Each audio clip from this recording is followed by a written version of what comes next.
नमस्कार बंधुरा रिद्धि अगरबाती থেকে उमानाथ भट्टाचार्य बोलছি। আমি আবার একটা ভিডিও নিয়ে আপনাদের কাছে উপস্থিত হয়েছি। আগের যে ভিডিওটা ছিল সেটা ছিল হোয়াইট অয়েলের সম্পর্কে। আজকে সেদিনকেই আমি আপনাদেরকে বলেছিলাম যে আর একটা ভিডিও আমি যেটা ডিইপি নিয়ে আসতে চলেছি, সেই ডিইপি নিয়ে আজকে আমি আপনাদের সাথে বিস্তারিত আলোচনা করব।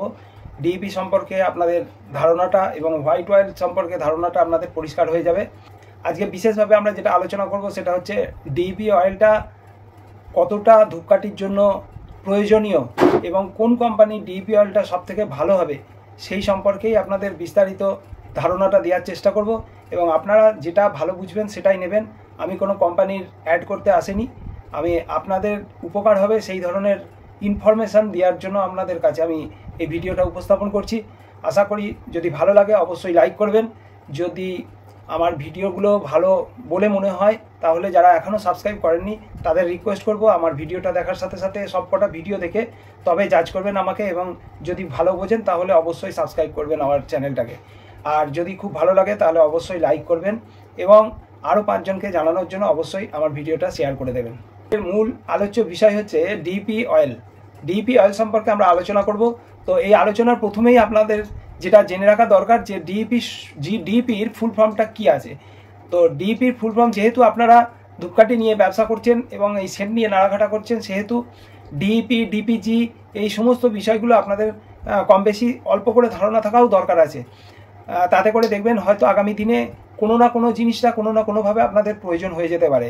তো ডিইপি ফুল ফর্ম যেটা হচ্ছে ডাই ইথাইল ফ্যালথ্যালেট নিয়ে আমরা আজকে আলোচনা করব।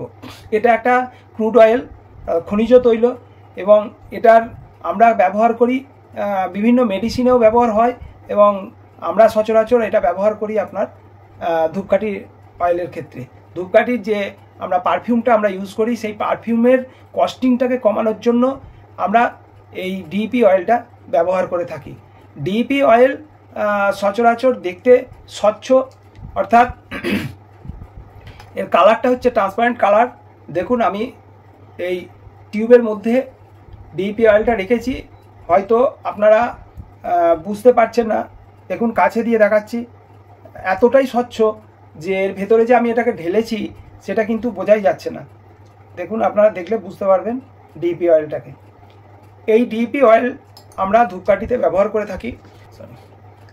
এই ডিইপি অয়েলটা হচ্ছে একটা সলভেন্ট, অর্থাৎ এর মধ্যে আমি সেন্ট ঢালবো তো সেন্টটা এতে দ্রবীভূত হয়ে যাবে এবং এটা একটা ফিক্সেটিভ, এবং এই যে মিশ্রণটা তৈরি হবে এটা দীর্ঘস্থায়ী এইভাবেই মিশে যাবে এবং খুব ইজিলি এর সাথে মিশে যায় এবং এর প্রত্যেকটা কণাগুলো অর্থাৎ অণুগুলো ভেঙে টুকরো টুকরো হয়ে একে অপরের সাথে মিশে গিয়ে সেন্ট আর ডিইপি দুটো একসাথে মিশে গিয়ে একটা মিক্সড তৈরি হয়ে যায়, যে মিক্সটা এবং সমস্ত সেন্টার সঙ্গে এটা অ্যাবজর্ব হয়ে যায়। ডিইপি যদিও একটা খনিজ তৈল, তাহলেও কিন্তু এই ডিইপির আপনার কোনো রকম একটা বাজে গন্ধ এর মধ্যে নেই।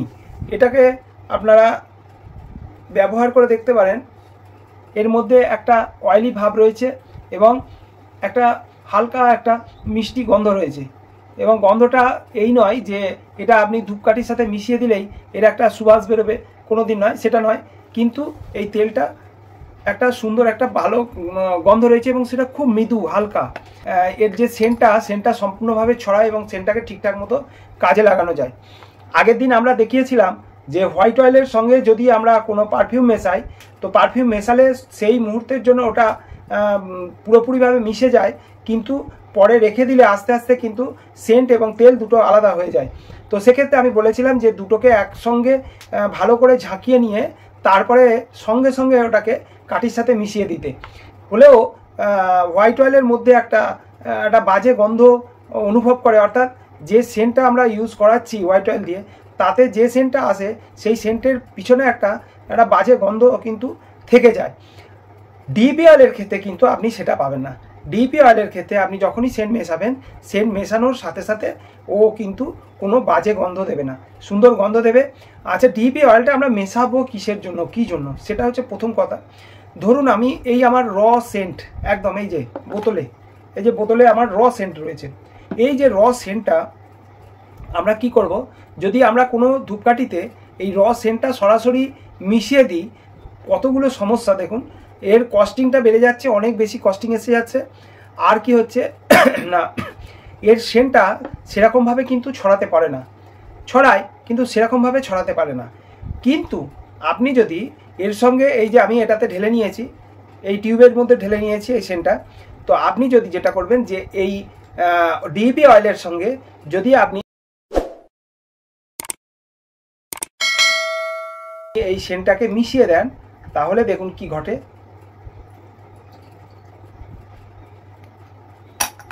ডিইপি অয়েলে মিশিয়ে দিলাম আমি, এবার এই টিউবটাকে আমি নাড়িয়ে দেবো।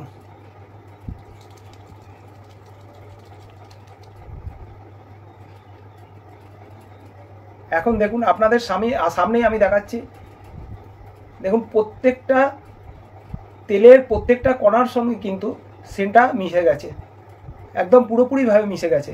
এবং সবথেকে বড় ব্যাপার কি, হোয়াইট অয়েল হলে ওটা কিন্তু দুটো আলাদা আলাদা হয়ে যেত, পরে আস্তে আস্তে তেল এবং সেন্ট দুটো আলাদা হয়ে যেত। এখন যেটা হয়েছে, এটা ফিক্সেটিভ, এটা কিন্তু দীর্ঘস্থায়ীভাবে এইরকমই মিশে গিয়েই থাকবে।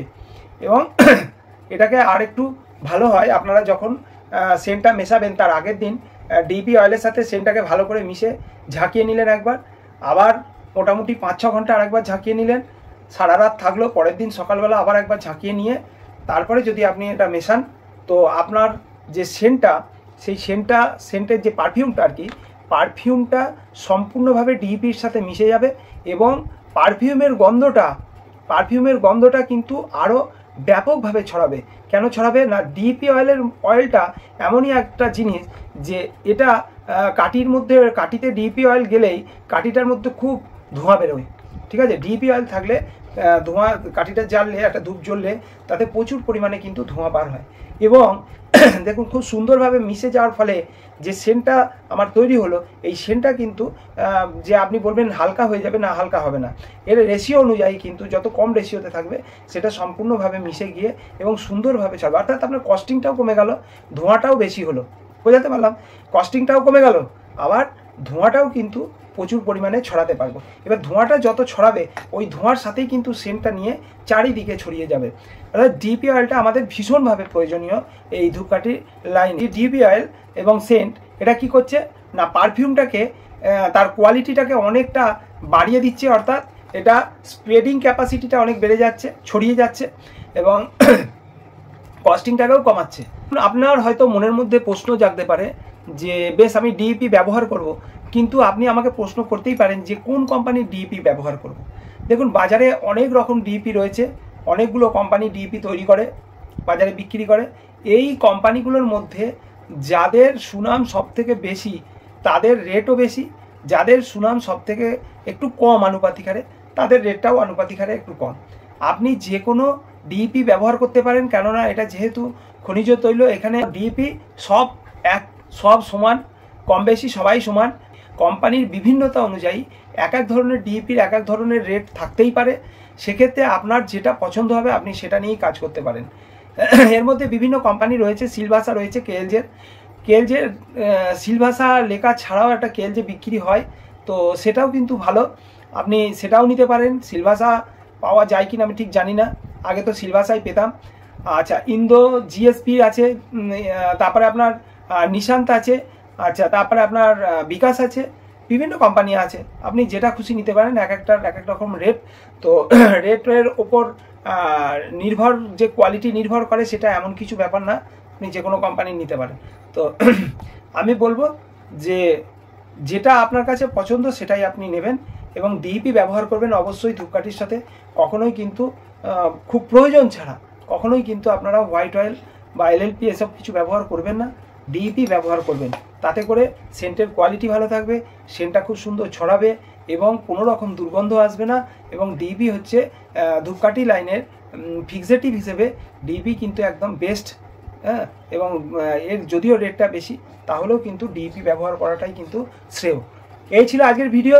যদি ভিডিওটা ভালো লাগে অবশ্যই লাইক করবেন, শেয়ার করবেন এবং যারা সাবস্ক্রাইব করেছেন আমার চ্যানেলটা তাদেরকে আমি অসংখ্য ধন্যবাদ জানাই। যারা এখনও সাবস্ক্রাইব করেনি তারা অবশ্যই আমার চ্যানেলটাকে সাবস্ক্রাইব করবেন, ভালো লাগলে অবশ্যই লাইক করবেন। এই বলেই আজকের ভিডিও এখানেই শেষ করছি। সকলকে প্রণাম জানাচ্ছি। জয় হিন্দ, জয় ভারত।